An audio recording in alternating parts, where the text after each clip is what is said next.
Hi guys, how you doing? I've just decided to make a little video here because I'm in the middle of doing an email and there was a subject that I wanted to sort of elaborate on slightly with this video to try and help you not misunderstand the point I'm trying to make in the email, right?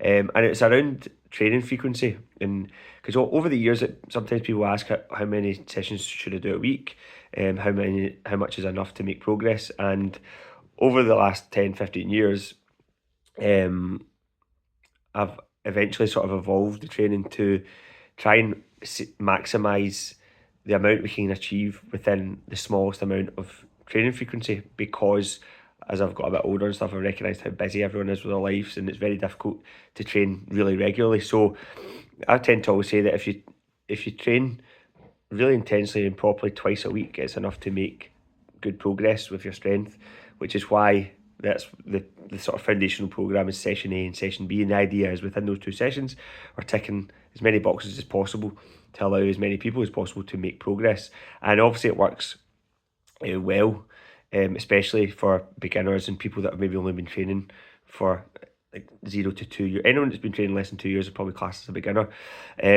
However, there's the one maybe caveat to that is that if you understand how training programs work and the science behind them, like when it comes to strength training, like you have to hit a certain number of reps and sets and intensity over the course of a week on any muscle group in order to elicit progress and gains. So that's just, it's been studied widely. So there is very much like a scientific element to strength training programs and any proper program in general, to be honest. So that's why when you've been allocated like a certain number of sets and reps and tempos, it's really, really important that you follow them. However, I have gone over this a lot, that you have to work. It's not just about following doing the exercise and going through the motion with it and doing a certain number of reps. You have to make sure that you're working to the appropriate intensity, that's going to allow for a continual adaptation.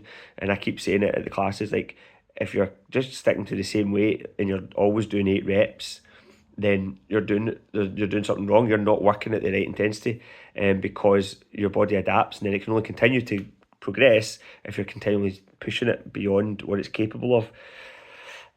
So the reason this is relevant is because sometimes like the set, because I'm trying to get as much results as possible out of 2 sessions a week, we're cramming it in, like we are cramming in as much as we can, and you have to be on it with the sets and the reps and the intensity. And if you're not, you're going to struggle to see the progress and results that you might actually want. So if you're coming in like late or bang on session time starting, you're not warmed up properly, the chances are you're going to take 5 minutes to warm up during the session. You might decide that you're going to have to do a build up, a wee ease in set, or even if you are warmed up, you might tell yourself you're going to start off with a lighter weight, or you're going to try a reset at a certain weight, and then you'll try the next one, and then you'll get to the set of the weight that you know is going to be very difficult for you. And the problem with that is that you're limited by time. If you had an hour and a half, an hour and 45 minutes, then fine, maybe you could do that. You could afford to do 3 or 4 build up sets, test the water, etc. But you can't really do that within 1 hours a week.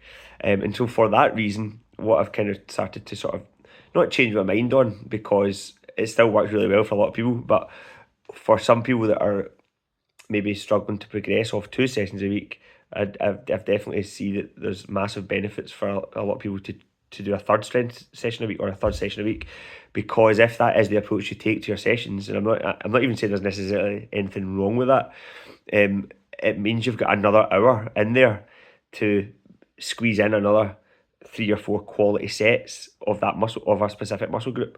So do you know what I mean? So it's almost not necessarily about the number or the frequency of the training, as it is about the number of sets and reps at the appropriate intensity over the course of 7 days, for example.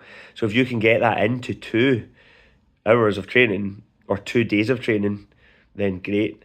And I think I mentioned this a wee couple of years ago once, that I actually almost think like three hours worth of training is a really optimum amount.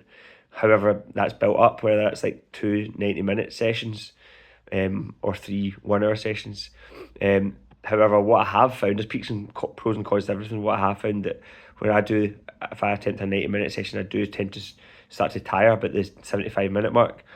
So in that for that, and it's also quite difficult mentally to keep going for that long. So for that reason, the argument is that 3 1 hours is better because you can break it down a bit more. And the reason I'm just wanting to briefly talk about this is just so that if you are just training twice a week, it's really important that you come in ready to train and that you're not going to just go through the motions and take the same weights that you've been taking for months or years if you've been training for a while. Like I said, it's different for beginners because they benefit from something called newbie gains, which for the first 6 months tends to allow for pretty quick adaptations pretty quickly. But for anyone else, like, it's important that you consider how you approach the training sessions, and then how are you going to, if you feel you're not getting anywhere or getting stronger, how are you going to change that? You might find it's easier to change it by like training a bit more frequently and exposing yourself to those 1 or 2 or 3 hard intense sets like more frequently throughout the week, as opposed to trying to cram it into the 2 sessions if you feel that you're not the sort of person that can come in and really get your teeth stuck right into it from the off. So just a couple of things to think about.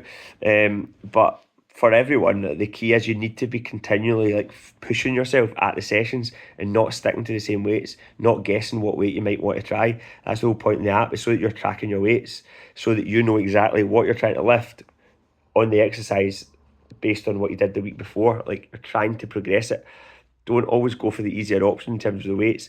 If you're not sure if you can do 8 reps, for example, with an exercise, it doesn't matter. Like, try it. If you can only do 5 or 6, it's not what's the worst. What doesn't matter. Like, 5 to 6 is better, because it means you're, when I say it's better, it's not better as such, but it means you know you're definitely pushing yourself beyond what you can manage.